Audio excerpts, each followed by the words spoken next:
ಕಾರ್ಕಳದ ಸಾಣೂರಿನಿಂದ ಮಂಗಳೂರಿನ ಬಿಕರ್ನಕಟ್ಟೆಯವರೆಗೆ ರಾಷ್ಟ್ರೀಯ ಹೆದ್ದಾರಿ ಅಭಿವೃದ್ಧಿಯಾಗುತ್ತಿದೆ. ಸಾಣೂರಿನಿಂದ ಅಲಂಗಾರುವರೆಗೆ ರಸ್ತೆ ಅಭಿವೃದ್ಧಿಯಾಗಿದೆ.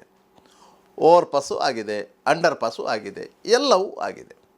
ಆದರೆ ಬನ್ನಡ್ಕ ಎನ್ನುವಂತಹ ಪರಿಸರದಲ್ಲಿ ಈ ರಾಷ್ಟ್ರೀಯ ಹೆದ್ದಾರಿ ಸಾವಿನ ಹೆದ್ದಾರಿಯಾಗಿದೆಯಾ ಎನ್ನುವಂಥ ಸಂಶಯ ಮೂಡ್ತಾ ಇದೆ. ಯಾಕಂತ ಹೇಳಿದರೆ ಕಳೆದ ಕೆಲವು ದಿನಗಳಿಂದ ಇಲ್ಲಿ ನಿರಂತರವಾಗಿ ಅಪಘಾತಗಳು ಸಂಭವಿಸ್ತಾ ಇದೆ. 2-3 ಮಂದಿ ಜೀವ ಕಳೆದುಕೊಂಡಿದ್ದಾರೆ. ಹಲವರು ಗಂಭೀರವಾದ ಗಾಯಗಳೊಂದಿಗೆ ಜೀವ ಮರಣ ಸ್ಥಿತಿಯಲ್ಲಿ ಹೋರಾಡುತ್ತಿದ್ದಾರೆ. ಈ ಬಗ್ಗೆ ಸ್ಥಳೀಯರು ರಾಷ್ಟ್ರೀಯ ಹೆದ್ದಾರಿ ಇಲಾಖೆಯ ಅಧಿಕಾರಿಗಳಿಗೆ ಎಷ್ಟೇ ಮನವಿ ಮಾಡಿದರೂ ಅವರು ಸ್ಪಂದಿಸದೇ ಇದ್ದ ಕಾರಣಕ್ಕಾಗಿ ಅವರೆಲ್ಲರೂ ಸೇರಿ ಪ್ರತಿಭಟನೆ ಮಾಡುವಂತಹ ನಿರ್ಧಾರವನ್ನು ಕೈಗೊಂಡಿದ್ದರು. ಈ ಬಗ್ಗೆ ಸಾಮಾಜಿಕ ಜಾಲತಾಣಗಳಲ್ಲಿ ಕೆಲವೊಂದು ಸ್ಟೇಟಸ್ಗಳು ಹರಿದಾಡುತ್ತಾ ಇದ್ದವು. ಇಂತಹ ಸಂದರ್ಭದಲ್ಲಿಯೇ ಸಂಸದರಾದಂಥ ಬ್ರಿಜೇಶ್ ಚೌಟ ಅವರು ತನ್ನ ಕಚೇರಿಯಲ್ಲಿ ರಾಷ್ಟ್ರೀಯ ಹೆದ್ದಾರಿ ಇಲಾಖೆಯ ಅಧಿಕಾರಿಗಳೊಂದಿಗೆ ಮೀಟಿಂಗ್ ಕರೆದಿದ್ದರು. ಈ ಮೀಟಿಂಗಿಗೆ ಸ್ಥಳೀಯ BJP ಪ್ರಮುಖರು ಮತ್ತು ಬನ್ನಡ್ಕ ಪರಿಸರದ ಕೆಲವರು ಬಂದಿದ್ದರು. ಅವರನ್ನು ಸರಿಯಾಗಿ ಸಂಸದರು ಉಪಚರಿಸಲಿಲ್ಲ ಎನ್ನುವಂತಹ ಮಾತುಗಳೂ ಕೇಳಿ ಬಂತು. ಆದರೂ ಸಹ ಸಂಸದರು ಅಲ್ಲಿ ಏನು ಕಾರ್ಯಗಳು ಆಗಬೇಕು ಎನ್ನುವುದರ ಬಗ್ಗೆ ಸೂಚ್ಯವಾಗಿ ತಿಳಿಸಿದ್ದಾರೆ. 1-2 ದಿನಗಳಲ್ಲಿ ಅದು ನೆರವೇರಬಹುದು ಎನ್ನುವಂಥ ನಿರೀಕ್ಷೆ ಇದೆ. ಈ ಸಾವಿನ ಹೆದ್ದಾರಿಯಲ್ಲಿ ತಕ್ಕ ಮಟ್ಟಿಗೆ ಅಪಘಾತವನ್ನು ತಡೆಯುವ ನಿಟ್ಟಿನಲ್ಲಿ ಏನೇನು ಕ್ರಮಗಳು ಆಗಬೇಕಾ ಅಂತಹ ಕಾಮಗಾರಿಗಳು ನಡೆಯಬಹುದು ಎನ್ನುವಂಥ ನಿರೀಕ್ಷೆ ಇದೆ. ಸಾಣೂರಿನಿಂದ ಬಿಕರ್ನಕಟ್ಟೆಯವರೆಗೆ ರಾಷ್ಟ್ರೀಯ ಹೆದ್ದಾರಿ ಅಧಿಸೂಚನೆ ಹೊರಡಿ ಕಾಮಗಾರಿ ಆರಂಭವಾಗಿ ಸರಿಸುಮಾರು 8 ವರ್ಷಗಳೇ ಕಳೆಯಿತು. ಆದರೆ ಇತ್ತೀಚಿನ ತನಕ ಈ ಕಾಮಗಾರಿ ನಡೆದದ್ದು 60% ಮಾತ್ರ. ಕೆಲವೊಂದು ಭಾಗಗಳಲ್ಲಿ ಕಾಮಗಾರಿ ಆರಂಭವಾಗಿಲ್ಲ, ಕೆಲವೊಂದು ಭಾಗಗಳಲ್ಲಿ ಕಾಮಗಾರಿ ನಡೆದಿದೆ, ಕೆಲವೊಂದು ಕ್ಲಿಷ್ಟಕರ ಪ್ರದೇಶಗಳಲ್ಲಿ ಕಾಮಗಾರಿ ಕುಂಟುತ್ತಾ ಸಾಗ್ತಾ ಇದೆ. ಇದರಿಂದಾಗಿ ರಾಷ್ಟ್ರೀಯ ಹೆದ್ದಾರಿ ಎನ್ನುವಂತಹ ಕಲ್ಪನೆಯಲ್ಲಿ ಬರುವಂತಹ ವಾಹನ ಸವಾರರಿಗೆ ಅಲ್ಲಲ್ಲಿ ಗಲಿಬಿಲಿ ಉಂಟಾಗುವುದು ಸಹಜ ಆಗಿದೆ. ಇದರಿಂದಾಗಿ ಅಪಘಾತಗಳು ಸಂಭವಿಸಿದೆ. ಸಾಣೂರಿನಿಂದ ಬನ್ನಡ್ಕದವರೆಗೆ ರಾಷ್ಟ್ರೀಯ ಹೆದ್ದಾರಿ ಬಹುತೇಕವಾಗಿ ಪೂರ್ಣಗೊಂಡಿದೆ. ಅಲ್ಲಿ ವಾಹನಗಳು ವೇಗವಾಗಿ ಬರ್ತಾ ಇರ್ತದೆ. ಅಲ್ಲಿಗೆ ಬಂದ ಸಂದರ್ಭದಲ್ಲಿ ಸ್ಥಳೀಯರು ಆ ಹೆದ್ದಾರಿಯನ್ನು ನುಗ್ಗುವ ಪ್ರಯತ್ನ ಮಾಡುವಂತಹ ಸಂದರ್ಭದಲ್ಲಿ ಅಪಘಾತಗಳು ಸಂಭವಿಸುತ್ತದೆ ಎನ್ನುವುದಂತೂ ಸ್ಪಷ್ಟ. ಆದ್ದರಿಂದಾಗಿ ಸ್ಥಳೀಯವಾಗಿ ಇರುವಂತಹ ಸುಮಾರು 1,000ಕ್ಕೂ ಹೆಚ್ಚು ಮನೆಗಳವರಿಗೆ ಅಲ್ಲಿ ಸರ್ವಿಸ್ ರಸ್ತೆ ಮಾಡಬೇಕು ಎನ್ನುವಂತಹ ಕೂಗು ಇರುವಂಥದ್ದು. ಆದರೆ ಹೆದ್ದಾರಿ ಸಂಪೂರ್ಣವಾಗದೆ ಸರ್ವಿಸ್ ರಸ್ತೆಗೆ DPR ಆಗುವುದಿಲ್ಲ ಮತ್ತು ಕಾಮಗಾರಿಗೆ ಅನುಮೋದನೆಯೂ ಸಿಕ್ಕುವುದಿಲ್ಲ. ಆದರೆ ಅಲ್ಲಿ ಸ್ಥಳೀಯರ ಬೇಡಿಕೆ ಮತ್ತು ಕೋರಿಕೆ ಮತ್ತು ಒತ್ತಡ, ಈ ಹಿನ್ನೆಲೆಯಲ್ಲಿ ಸ್ಥಳೀಯ ಶಾಸಕ ಉಮನಾಥ್ ಕೋಟೆ ಅನ್ನೋರು ಸ್ಥಳಕ್ಕೆ ಭೇಟಿ ನೀಡಿ ಸ್ಥಳೀಯರೊಂದಿಗೆ ಚರ್ಚೆ ಮಾಡಿದರು. ರಾಷ್ಟ್ರೀಯ ಹೆದ್ದಾರಿ ಇಲಾಖೆಯ ಅಧಿಕಾರಿಗಳೊಂದಿಗೂ ಚರ್ಚೆ ಮಾಡಿದರು. ತಕ್ಷಣವೇ ಅಲ್ಲಿ ಸರ್ವಿಸ್ ರಸ್ತೆಯ ಕಾಮಗಾರಿಯನ್ನು ಮಾಡಬೇಕು ಎನ್ನುವಂಥ ಸೂಚನೆ ಕೊಟ್ಟಿದ್ದಾರೆ. ಅದರಿಂದಾಗಿ ರಾಷ್ಟ್ರೀಯ ಹೆದ್ದಾರಿ ಇಲಾಖೆ ಅಧಿಕಾರಿಗಳು ಒಪ್ಪಿಕೊಂಡಿದ್ದಾರೆ. ಯಾಕಂದರೆ ರಾಷ್ಟ್ರೀಯ ಹೆದ್ದಾರಿಯ ಎರಡೂ ಬದಿಗಳಲ್ಲಿ ಸುಮಾರು 1,000ಕ್ಕೂ ಹೆಚ್ಚು ಮನೆಗಳಿವೆ. ಆ ಮನೆಯವರು ಹೆದ್ದಾರಿಗೆ ಬರಬೇಕಾದ್ರೆ ಅಂದರೆ ಅವರ ಹಿಂದಿನ ರಸ್ತೆಯನ್ನೇ ಮೇಲ್ದರ್ಜೆಗೆ ಏರಿಸಿರುವುದರಿಂದ ಅವರು ಅನಿವಾರ್ಯವಾಗಿ ಆ ರಸ್ತೆಯನ್ನು ಬಳಸಲೇಬೇಕು. ಇದರಿಂದಾಗಿ ಅಲ್ಲಿ ತೊಂದರೆಯಾಗಿದೆ ಎನ್ನುವುದಂತೂ ಸ್ಪಷ್ಟವಾಗ್ತಾಯಿದೆ. ಈಗ ಇರುವಂತಹ ವ್ಯವಸ್ಥೆಯಲ್ಲಿ ಸುಮಾರು 2 ಕಿಲೋಮೀಟರ್ನಷ್ಟು ದೂರ ಹೋಗಿ ಮತ್ತೊಂದು ಬದಿಗೆ ಟರ್ನ್ ಮಾಡಬೇಕಾದ ಅನಿವಾರ್ಯತೆ ಇದೆ. ಅದಕ್ಕಾಗಿಯೇ ಸ್ಥಳೀಯರು ಶಾರ್ಟ್ಕಟ್ ಆಗಿ ನೇರವಾಗಿ ಹೆದ್ದಾರಿಗೆ ನುಗ್ತಾರೆ. ಇದರ ಅರಿವಿಲ್ಲದೆ ಹೆದ್ದಾರಿಯಲ್ಲಿ ಸಾಗುವ ವಾಹನಗಳು ಅಪಘಾತಕ್ಕೆ ಈಡಾಗುತ್ತದೆ. ಯಾವುದಾದ್ರೂ ವಾಹನ ಸಡನ್ನಾಗಿ ಅಡ್ಡ ಬಂದ ಕೂಡಲೇ ಹೆದ್ದಾರಿಯಲ್ಲಿ ಬರುವಂತಹ ವಾಹನಗಳು ಸಡನ್ನಾಗಿ ಬ್ರೇಕ್ ಹಾಕಿದಾಗ ಚಾಲಕನ ನಿಯಂತ್ರಣದ ವಾಹನಗಳು ಪಲ್ಟಿ ಆದಂಥವು, ದ್ವಿಚಕ್ರ ವಾಹನಗಳಿಗೆ ಡಿಕ್ಕಿಯಾದಂಥದ್ದು, ಇಂಥದ್ದೆಲ್ಲ ಘಟನೆಗಳು ನಡೆದಿದೆ.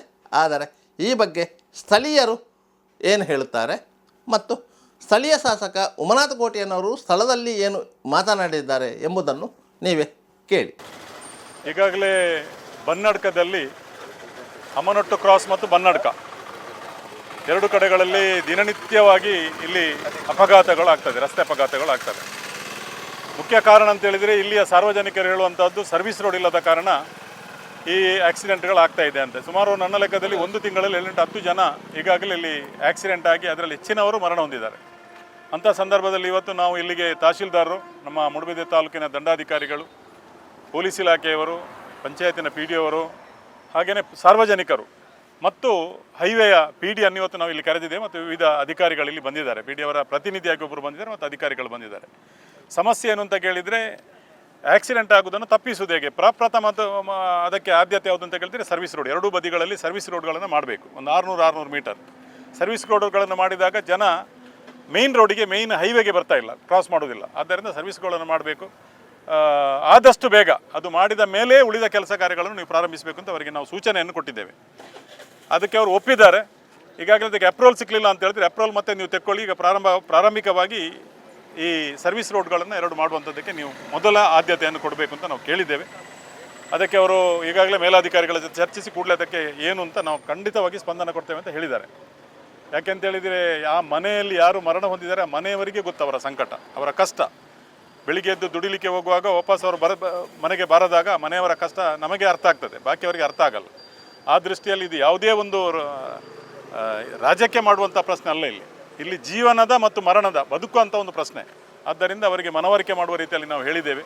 ಹಾಗೆಯೇ ಅಮ್ಮನೊಟ್ಟು ಕ್ರಾಸ್ ಸಹ ಈಗ ಹೈವೇ ಎತ್ತರ ಇದೆ, ಇದು ಭಾಳ ತಗ್ಗಲ್ಲಿದೆ. ಆದ್ದರಿಂದ ಬರುವಾಗ ರಸ್ತೆಗಳಲ್ಲಿ ಕಾಣುವುದಿಲ್ಲ ಅಂತ ಐತಿ. ಇದನ್ನು ಸಹ ಇವತ್ತೇ ಕೆಲಸ ಪ್ರಾರಂಭಿಸಿ ಸುಮಾರು 50 ಮೀಟರ್ ಈ ಹೈವೇಗೆ ಏರಿಸಿ ಅದೇ ರೀತಿಯಲ್ಲಿ ಏರಿಸಿಕೊಡ್ಬೇಕು ಅಂತ ಹೇಳಿದೆ. 2 ದಿನದಲ್ಲಿ ಈ ಕೆಲಸ ಮಾಡ್ತೇನೆ ಅಂತ ಹೇಳಿದರೆ ಇಲ್ಲಿ ಒಂದು ಅಂಶ ಹಾಕಬೇಕು ಅಂತ ಹೇಳಿದ್ದೇವೆ ನಾವು. ಅದೇ ರೀತಿಯಲ್ಲಿ ಇಲ್ಲಿ ನಮ್ಮ SKF ಹತ್ತಿರ ಇರುವಂಥ ಓಪನಿಂಗನ್ನು ನೀವು ತಾತ್ಕಾಲಿಕವಾಗಿ ಬಂದ್ ಮಾಡಬೇಕು. ಇಲ್ಲ, ಅದು ತೊಂದರೆ ಇಲ್ಲ. ಅದು ಹೋಗುವಾಗ ನಮಗೆ ಹೈಟ್ ಅಂದರೆ ಎದುರಿನಿಂದ ಬಂದವನಿಗೆ ಮಾತ್ರ ಕಾಣೋದಿಲ್ಲ, ಈಚೆಯಿಂದ ಹೋಗುವವನಿಗೆ ಕಾಣ್ತದೆ, ತೊಂದರೆ ಇಲ್ಲ. ಒಂದು ಸೈಡ್ ಹೋಗ್ಬೇಕು, 2 ಸೈಡ್ನಿಂದ ಬರಬಾರ್ದು ಅಷ್ಟೇ. SKF ಹತ್ತಿರದ ತಾತ್ಕಾಲಿಕವಾಗಿ ತಾತ್ಕಾಲಿಕ ಅಲ್ಲ, ಶಾಶ್ವತವಾಗಿ ಅದನ್ನು ಬಂದ್ ಮಾಡಬೇಕು ಅಂತ ಹೇಳಿದ್ದೇವೆ. ಇಲ್ಲಿ ಸಹ ಇದನ್ನು ನಮ್ಮ ಗರಡಿ ಹತ್ತಿರ ಇರೋದನ್ನು ಸಹ ಈಗ ತಾತ್ಕಾಲಿಕವಾಗಿ ಬಂದ್ ಮಾಡಬೇಕು ಅಂತ ಹೇಳಿದ್ದೇವೆ, ತಾತ್ಕಾಲಿಕ. ಆಮೇಲೆ ಸರ್ವಿಸ್ ರೋಡ್ ಆದ ಮೇಲೆ ಅದನ್ನು ಓಪನ್ ಮಾಡುವಂಥದ್ದನ್ನು ನಾವು ಮುಂದಿನ ದಿನಗಳಲ್ಲಿ ನೋಡ್ತೇವೆ. ಅದೇ ರೀತಿ ಇಲ್ಲಿ ಸಹ ಬ್ಯಾರಿಗೇಟ್ ಇಡಬೇಕು ಮತ್ತು ಇಲ್ಲೊಂದು ಪೊಲೀಸ್ ಹಾಕಬೇಕು. ಹೋಮ್ ಗಾರ್ಡ್ ಇರ್ಬೋದು, ಪೊಲೀಸ್ ಅಧಿಕಾರಿಗಳನ್ನು ಸಹ ಕರೆದು ಸೂಚನೆಯನ್ನು ಕೊಟ್ಟಿದ್ದೇವೆ. ಇವತ್ತಿನಿಂದಲೇ ಪೊಲೀಸ್ ಹಾಕಬೇಕು.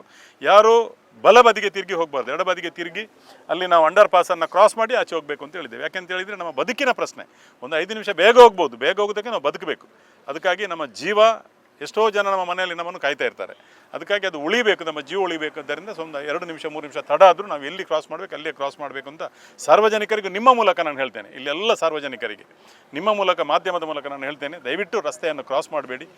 ತುಂಬ ಆಕ್ಸಿಡೆಂಟ್ಗಳಾಗುವಂಥ ಸ್ಥಳ ಇದು. ಆದ್ದರಿಂದ ನೀವು ನಿಮ್ಮ ಜೀವವನ್ನು, ನಿಮ್ಮ ಮನೆಯವರು ತುಂಬ ಜನ ನಿಮಗಾಗಿ ಕಾಯ್ತಾ ಇರ್ತಾರೆ. ಆದ್ದರಿಂದ ನೀವು ದಯವಿಟ್ಟು ಅವಸರ ಮಾಡದೆ ಇಲ್ಲಿ ಹೋಗುವಾಗ ರಸ್ತೆಯ ಕಾನೂನನ್ನು ಪಾಲಿಸಿಕೊಂಡು ಹೋಗಿ ಅಂತ ಈ ಭಾಗದ ಎಲ್ಲ ಜನರಿಗೆ ನಾನು ಮನವಿಯನ್ನು ಮಾಡ್ತಾ ಇದ್ದೇನೆ ನಿಮ್ಮ ಮೂಲಕ. ಆದ್ದರಿಂದ ಈ ಸಮಸ್ಯೆ ಆದಷ್ಟು ಬೇಗ ಪರಿಹಾರ ಆಗಬೇಕು, ಎಲ್ಲರಿಗೂ ಇದು ಸುಸೂತ್ರವಾಗಿ ಇರಬೇಕು ಅಂತ ಈ ಸಂದರ್ಭದಲ್ಲಿ ಹೇಳಲಿಕ್ಕೆ ಇಚ್ಛೆಪಡ್ತೀನಿ. ಡೆಡ್ಲೈನ್ ಅಂತ ಹೇಳಿ 20 ತಾರೀಕಿನ ಒಳಗೆ ಸಾರ್ವಜನಿಕರ ಮನವಿಯನ್ನು ಕೊಟ್ಟಿದ್ದಾರೆ. 20 ತಾರೀಕಿನವರೆಗೆ ನೀವು ಪ್ರಾರಂಭಿಸಬೇಕು ಅಂತ ಹೇಳಿದ್ದಾರೆ. ಇಲ್ಲದ್ರೆ ನಾವು ಆಮೇಲೆ ಪ್ರತಿಭಟನೆಯನ್ನು ಮಾಡ್ತೇವೆ ಅಂತ ಹೇಳಿ, ರಸ್ತೆ ತಡೆ ಮಾಡ್ತೇವೆ ಅಂತ ಹೇಳಿದ್ದಾರೆ.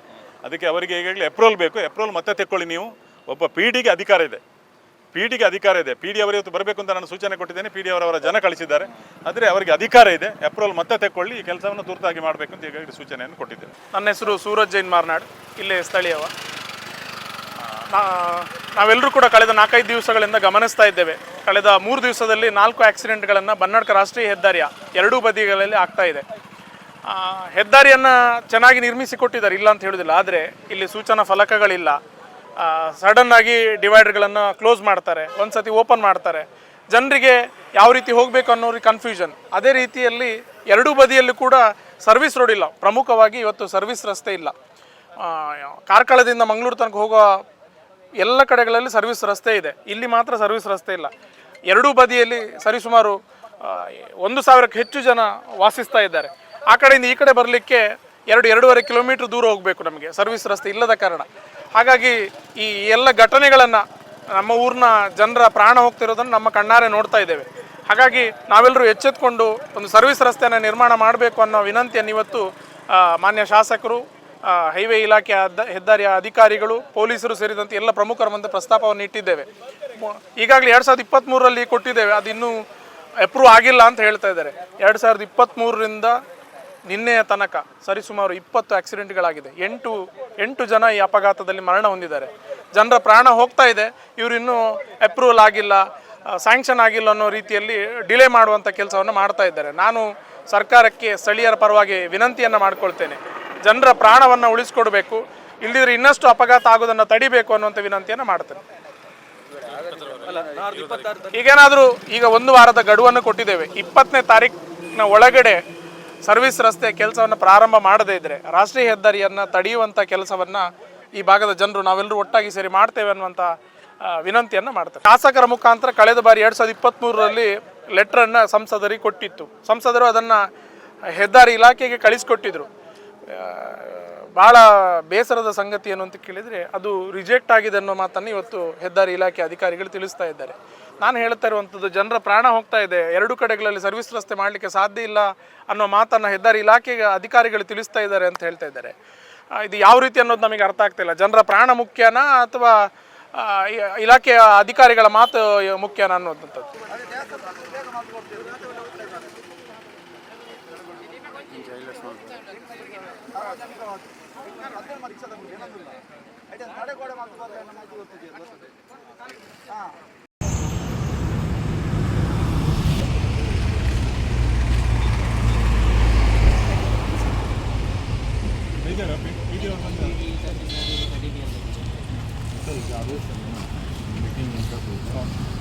पीड़ित है नहीं तो हमसे बोले जाओ वो प्रसार कर क्या है प्रॉब्लम था प्रॉब्लम प्रसाद नहीं है ಸರ್, ಇತ್ತ ಮಾತ ಕಡೆ ಸರ್ವಿಸ್ ರೋಡ್ ಉಂಟು ಸರ್. ಎಲ್ಲ ಕಡೆಗಳಲ್ಲಿ ಸರ್ವಿಸ್ ರೋಡ್ ಇದೆ. ಈಗ ಈ ಕಡೆ ಒಂದು 300-350 ಮನೆ ಇದೆ, ಆ ಕಡೆ 500 ಮನೆ ಇದೆ. ರೋಡ್ ಆಲ್ರೆಡಿ ಮಲ್ಪೇರೆ ಒಂದೊಂದೇ ಇಂಥ ನನಗೆ ಈಗ ಕೇಳಿದಕ್ಕೆ ಸದ್ಯಕ್ಕೆ ಸಾಧ್ಯ ಇಲ್ಲ ಅಂತ ಹೇಳ್ತಿದ್ದಾರೆ. ನಾವು ಪ್ರಪೋಸಲ್ दिया ना सर, लेटर दिए, वो क्या होता है, वो होना चाहिए, होना चाहिए, वो जरूर आप दिए थे ना सर.